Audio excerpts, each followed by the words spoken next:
वांद्रे पूर्व विधानसभा क्षेत्रातील नागरिकांसाठी आज खेरनगर येथील गणपती मंदिराच्या आवारात विशेष एसआरए जनता दरबाराचे आयोजन करण्यात आले होते.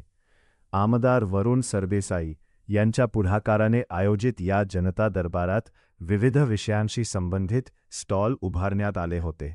यावेळी उपनगर पालकमंत्री आशिष शेलार, आमदार वरुण सरदेसाई, नगरसेवक हरिशास्त्री, सुहास आडिवरेकर, ॲडमिनिस्टर राजेश दाभोळकर तसेच एसआरएचे वरिष्ठ अधिकारी उपस्थित होते.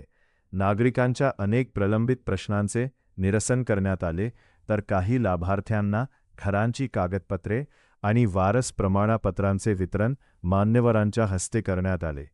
या प्रसंगी आशिष शेलार यांनी नागरिकांच्या प्रश्नांचे तातडीने निराकरण करण्यासाठी शासन कटिबद्ध असल्याचे सांगितले. आज या ठिकाणी वांद्रे पूर्व विधानसभा मतदारसंघामध्ये आणि विशेषतः बीएमसीचा वॉर्ड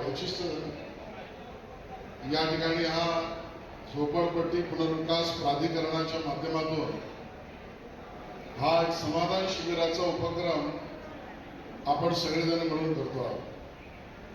मला आपल्या सगळ्यांचं स्वागत करताना आणि सगळ्या अधिकाऱ्यांना शुभेच्छा देताना एक विनंती करायची आहे की या कार्यक्रमामागची कल्पना आपण समजून घेतली पाहिजे. बरेचदा ज्या वेळेला आम्ही आमदार असो, मंत्री असो, कार्यकर्ते असो, समाजसेवक असो यांच्याकडे लोक तक्रार घेऊन येतात. ती तक्रार स्वाभाविक आहे आणि त्या तक्रारीला उत्तर मिळण्यासाठी एसआरएच्या अधिकाऱ्यांना बोलवलं जातं. बरेचदा लक्षात असे येतं की एसआरएच्या अधिकाऱ्यांच्या कार्यालयात गेल्यावर कार्यव्याप्तीमुळे अधिकारी विविध बैठकींमध्ये असतात. काही वेळेला त्या ठिकाणी मंत्रालयात असो, अन्य ठिकाणी बैठका असतात आणि या कार्यव्याप्तीमुळे आपल्या सगळ्या अधिकाऱ्यांना इच्छा असून सुद्धा त्या वेळेला उपस्थित राहता येत नाही आणि मग नागरिकांना वारंवार चक्रा मारायला लागतात, त्या ठिकाणी जावं यावं लागतं. ही पायपीट जी नागरिकांची होते ही काही होणं बरोबर नाही आणि नागरिक सेवा जनतेपर्यंत सहज मिळायला पाहिजे आणि म्हणूनच छत्रपती शिवाजी महाराजांचा आदर्श डोळ्यासमोर ठेवून आपण सगळेजण काम करत असतो. आणि म्हणून मुख्यमंत्री देवेंद्र फडणवीस साहेबांनी या ठिकाणी या योजनेला ज्यावेळेला एसआरएच्या सीओने प्रस्ताव मांडला त्यावेळेला मान्यता दिली. माननीय उपमुख्यमंत्री एकनाथ शिंदे साहेब असतील, माननीय उपमुख्यमंत्री सुनेत्राताई पवार असतील, या सगळ्यांनी त्याला समर्थन दिलं आणि या योजनेचं मूर्त स्वरूप पूर्ण मुंबईच्या उपनगरामध्ये त्या ठिकाणी मांडण्यात आलं. आणि मग सर्व मतदारसंघांमध्ये एसआरएच्या विषयामध्ये तक्रार निवारण आणि समाधान हे करण्यासाठी आता तुम्ही एसआरएच्या कार्यालयात यायची गरज नाही. एसआरएचे सरकारचे अधिकारी तुमच्या दरवाजापर्यंत आली पाहिजे ही या मागची महत्वाची कल्पना. आणि मग तक्रारी काय आहेत आमच्या? मी नेहमी सांगत असतो अधिकाऱ्यांना, ॲनेक्शर 2 मधल्या असतील, कुठे योजना प्रलंबित होते, का प्रलंबित होते? आणि वांद्रे पूर्व विधानसभेत तर सगळ्यात मोठी समस्या आहे. प्रलंबितच्या पुढचा शब्द असेल तर तो शोधला पाहिजे. या पद्धतीने रखडलेल्या, अडकलेल्या, दुरावलेल्या लोकांच्या अधिकारापासून नेमकं झालंय का त्या योजनेची सर्व माहिती आपण अधिकाऱ्यांनी दिली पाहिजे. जिथे भाडी आता कायदा आपण बनवला, माननीय मुख्यमंत्री महोदयाने 3 वर्ष ऍडव्हान्स भाडं दिलं पाहिजे तरच योजनेला आता गती मिळते. आणि त्या पद्धतीने भाड्यांचा विषय असेल, सदनिका वाटपांचा विषय असेल, काही ठिकाणी लॉटरीचा विषय असेल, काही ठिकाणी रियाज बिल्डिंगच्या मेंटेनन्सचा विषय असेल, या सगळ्या विषयांच्या तक्रारी इथे जमा करायच्या, इथे सोडवायच्या. ज्या इथे सोडवल्या जाऊ शकत नाही त्या कार्यालयातून बैठकातून सोडवायचा, पण त्याचा रिपोर्ट द्यायचा.